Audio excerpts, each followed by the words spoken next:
tudo bem? Hoje a gente vai continuar com um trecho do Filho Pródigo, da parábola do Filho Pródigo, ou do Pai Misericordioso, como vocês preferirem. E a gente vai tocar numa categoria teológica que hoje ela é um pouco rejeitada, em função do esgarçamento, do abuso do uso dessa categoria ao longo da história. A palavra é pecado. Vamos falar sobre pecado e o que a gente, ressignificando na nossa experiência de vida, ela pode nos ajudar a sermos pessoas mais humanas. Vamos lá? Um homem tinha 2 filhos. O mais novo disse ao seu pai: "Pai, quero a minha parte da herança." Assim ele repartiu sua propriedade entre eles. Não muito tempo depois, o filho mais novo reuniu tudo o que tinha e foi para uma região distante. E lá desperdiçou seus bens vivendo irresponsavelmente. Isso está em Lucas 15, de 11 a 13. Não faça isso, é pecado.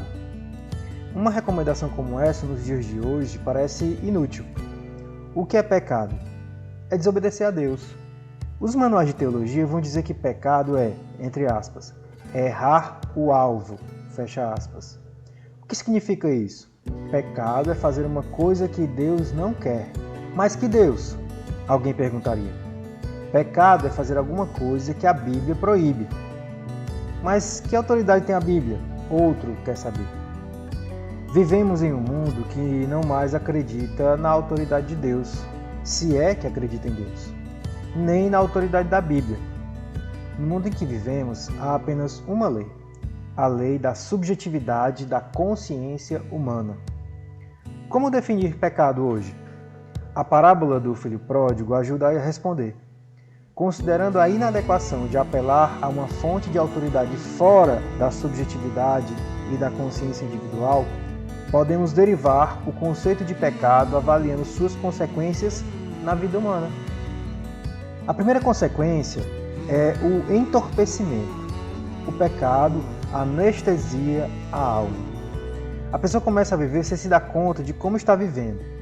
Perde a capacidade de enxergar a si mesma, de perceber o risco a que submete sua vida. Não tem mais régua com que avaliar seus comportamentos. Perde o juízo, o bom senso, sai de si, perde a cabeça. Pecado é aquilo que arrebata, que nos cega e nos faz cativos de um objeto de desejo. Pecado é o que nos rouba a autonomia. Controla a nossa vontade, a nossa revelia. Quando você perde o juízo, provavelmente está vivendo uma situação de pecado.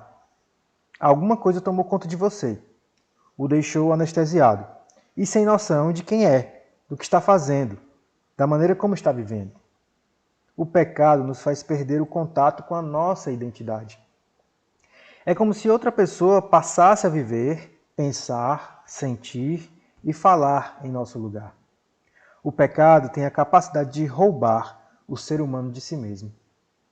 A respeito do filho mais novo, Jesus diz que viveu irresponsavelmente, como se não houvesse amanhã. Os discípulos de Jesus, por outro lado, não vivem na base do let it be, deixa a vida me levar.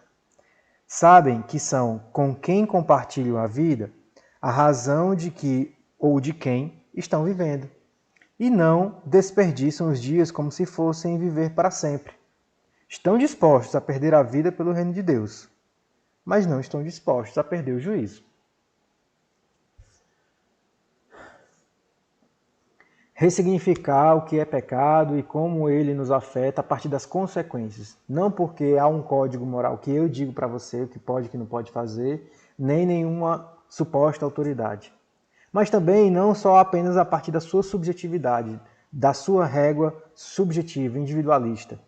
Pecado, ele é medido pelas consequências das nossas atitudes e comportamentos. Quando aquilo te prejudica, quando aquilo prejudica o próximo, é pecado.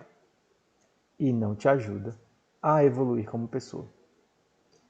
Que o Senhor nos ilumine e nos abençoe. Em nome do Pai, do Filho, do Espírito Santo. Amém.